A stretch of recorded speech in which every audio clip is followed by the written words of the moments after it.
भुरकस निकाल दिया नाज़रीन पिंडी टेस्ट में इंग्लिश बल्लेबाजों ने। हाई कमिश्नर जो है बरतानिया के, क्रिश्चियन टर्नर, उर्दू बोलते हैं और नहीं वो उन्होंने नहीं सर, रिक्शे पे बैठे हैं, उर्दू में नहीं सर, मखसूस पिंडी के लहजे में नहीं, उन्होंने कहा सर राजा जी पिंडी जुलसा ते मैच तकसा, और बस वो रिक्शे पे बैठे हैं और फिर ऐसा मैच उन्होंने देखा है कि बड़ा गर्क हो गया टीम पाकिस्तान का। भाई ये खेल जो है खेल में होता 112 साल टेस्ट क्रिकेट की तारीख का रिकॉर्ड टूटा है सर। आदमी चैंपियन रहा है पाकिस्तान। अभी तो हमें रोना बीमार, मुझे लगता है पेट पाकिस्तान खराब थे, वो तो इंग्लिश टीम के खराब थे। जो हाल हमारा हुआ है, फूड पॉइजनिंग हो गई सर, ये हमें हुई थी। खाना ज्यादा खा लिया किसने?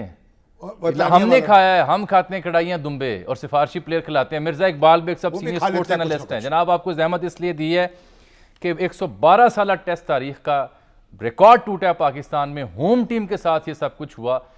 कितने रिकॉर्ड टूटे और वजह क्या है, इख्तिसार के साथ बताएं। हमारे पास आखिरी 4-5 मिनट है सर। बहुत बहुत शुक्रिया अजमल जामी साहब और अस्सलाम वालेकुम मुजीबुर रहमान जनाब।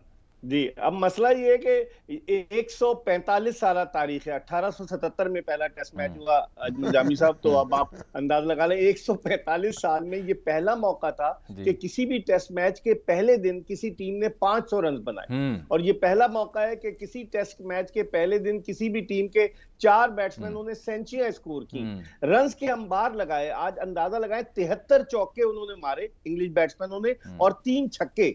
और जिस तरीके से पाकिस्तानी बॉलर्स, ऐसा लग रहा था कि क्लब लेवल की टीम जो है वो बॉलिंग कर रही है। भुरकस निकाल दिया, जो आपने कहा ना, बिल्कुल सही कहा। और इकबाल साहब ये किसकी नजर खा गई? यही तो सुने ना सर, सुने सही जी। नजर तो उनकी खा गई जो टीम का इंतखाब करते हैं, जो सिफारिश की बुनियाद पर लड़कों को लेकर आते हैं। आपका बॉलिंग अटैक अजमल जामी, जो आपके 6 बॉलर्स खेले, सिर्फ 15 टेस्ट मैच का तजुर्बा था।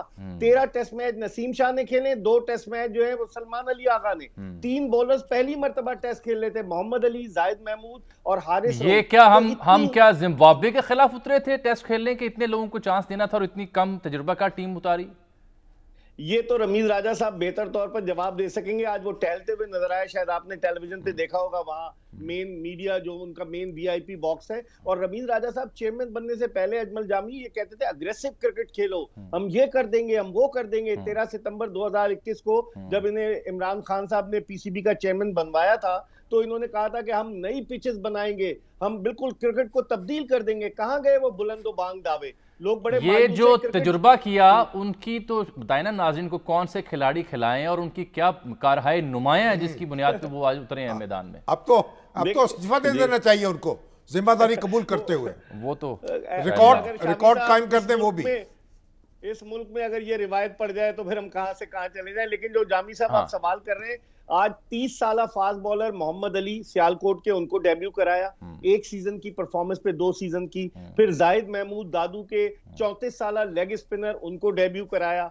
हारिस रऊफ को डेब्यू कराया, 29 साल पिंडी बॉय, उन्होंने डेब्यू किया। सऊद शकील कराची के लेफ्ट हैंडेड बैट्समैन, उन्होंने डेब्यू किया। 4 डेब्यू हुए। और 19 साल के बाद ये पहला मौका था जब किसी टेस्ट मैच में पाकिस्तान के 4 खिलाड़ियों ने डेब्यू किया। मिर्जा साहब एक नुकता तो समझाएं, ये 30 साल मोहम्मद अली फास्ट बॉलर, 34 साल जाहिद महमूद जो स्लो बॉलर हैं, ये हम यंगस्टर्स को डेब्यू करवा रहे हैं। ये यंगस्टर क्रिकेट की एज में ये होती है 30 और 34 साल। ये सवाल रमीज राजा से पूछें जो कहते हैं कि हम नौजवान खून को टीम में शामिल करना चाहते हैं। कौन सा नौजवान खून है? आपके पास बैकअप में कोई टैलेंट नहीं है। आपके चलिए मैं ये मान लेता हूं कि शायद ये बहुत उम्दा बॉलर हूं, 30 साल और 34 साल एज में मसला नहीं है। क्या इन्होंने बहुत उम्दा परफॉर्म किया हुआ है? देखें, उनकी तो तकरीबन इस सीजन में 40 से ज्यादा विकेटें हैं मोहम्मद अली की। जाहिद महमूद जो है 13 साल से फर्स्ट क्लास क्रिकेट खेल रहे हैं। लेकिन आप देखें कि जो डोमेस्टिक क्रिकेट और इंटरनेशनल क्रिकेट में जामी साहब जमीन आसमान का फर्क है। जब यहाँ बैट्समैनों को आउट कर रहे थे, वहां बिल्कुल बेबस हो गए थे इंग्लिश बैट्समैनों के सामने। और आप देखें ना कि अगर उनको वायरल इन्फेक्शन नहीं होता तो पता नहीं क्या हाल होता है। तो वायरल इन्फेक्शन ये आखिरी नुकता आपका दिलचस्प, बहुत शुक्रिया इकबाल साहब। आप मुबारकबाद तो दे देना जीतने वाली टीम को। और हाई कमिश्नर जो है शामी साहब ने पहले दिन के खेल पे नतीजा निकाले, आज के खेल, आज की परफॉर्मेंस। वैसे भी आपका नुकता ठीक है। उन्होंने भी कहा जनाब, जज्बा जनू हिम्मत ना हार, ये वो भी कह रहे थे। बहरहाल मिर्जा साहब का ये जुमला कि अभी तो उनको इन्फेक्शन था इंग्लिश टीम को, अगर इन्फेक्शन ना होता तो आज के दिन क्या होता, ये सोचने का मुकाम है नाज़रीन, पीसीबी के लिए भी, आपके लिए भी।